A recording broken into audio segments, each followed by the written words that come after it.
ñu ngi koy préparé ndànk-ndànk rek comme dem marché jënd ay yére def ko ndànk rek mais xam nga rek dañoo toll mois boo nga xam ne foo amatul ñëpp ci liggéey lañ koy préparé mais en général ñu bëri ñu ngi koy passé si fête bi mais pour man moom fête bi ñu ngi koy préparé ndànk-ndànk pour dire vrai mais pas tellement comme auparavant ni ñu ko doon defee parce que xaalis amatul lu bëri temps amatul sax la ñuy wax. à 31 ñu ngi koy préparé tuuti rek. def li yem rek yaa am gën a xam. ah préparé ko li yem parce que boo xoolee instant bi nii jot bi et tout xaalis amul mooy loolu dañu def ndànk-ndànk da def ko mu gën a simple rek. bon man moom personnellement moom affaire de 31 bi aw ma lu ma si préparé parce que mun naa ne yàqaluma dara mais aussi du ma ci dépensé dara aussi du question de dama kii mais dafa nekkul sama avis jënduma si yére jënduma si tubéy en même temps du ma si dépensé de trop daal. waaw mais bu dee suñu mbokk chrétiens yi ñoom c'est normal quoi ñoom ñu préparé ko c'est normal mais man moom vraiment doon naa ko préparé ay temps mais instant bi moom donc amatuma jot boobu xale yu ndaw yi tamit donc am na ñoo xamante ne bu dee tout tànk yi ñoom dañu leen jox ñu dem jëndi cadeau et tout pour bëggal leen c'était juste quoi. Ben 31 bi comme man je suis chrétienne et que 31 bi suñu fête la ndaxte dañuy dugg suñu ci benn nouvelle année et que bu fekkee ne yàlla daf ñoo may benn souffle bi nga xam ne ñoo ngi dugg ci nouvelle année donc dañ ko remercier añ reer ba suur nag après nag faire la fête ah. ñu ngi koy waajaluñ ko parce que dañu jóge ci corona te xam ne dëkk bi neexut. non dépense moom du am problème parce que maag moom on est conscient ni 31 jot na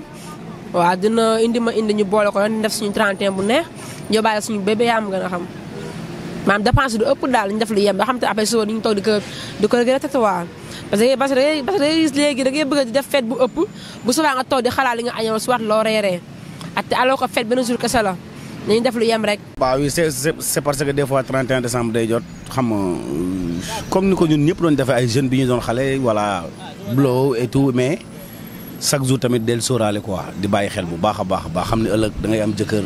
xam nga te instant bi ñu toll nii technologie bi dafa gën a avancé quoi pour ñuy sóoraale di bàyyi xel bu baax a baax.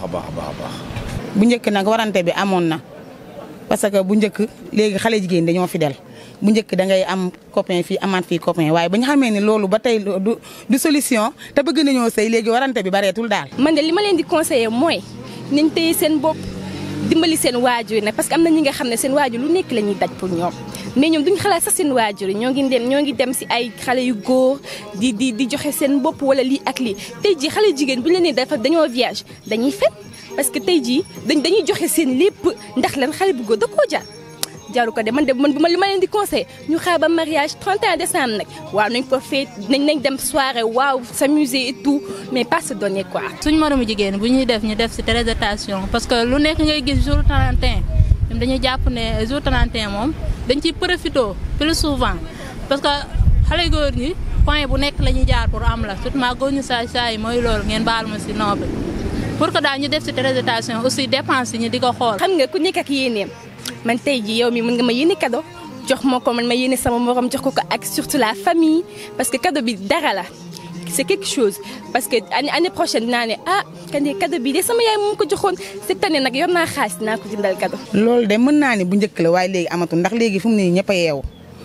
bu njëkk da ngay jëndal sa copine yére dàll mu dem ànd ak keneen waaye léegi xale góor yi léegi dañoo yeewu kenn nelawatul. xam nga ñun jigéen ñi moom dañoo sonal suñu bopp déjà parce que dañuy ñëw. fête bi rek tax ñun ñu dem dépenser ci loo xam ne doo comprendre wala ñuy dem di leb wala ñu ci def loo xam ne après dañ koy xel di regretter tu vois moo tax pour dire vrai pour sama mbokku jigéen ñi li ma leen di wax leen kese la fête bi ngeen def ci très attention parce que nekkul li nga xam ne day passé parce que suñu avenir mu ngi ci kanam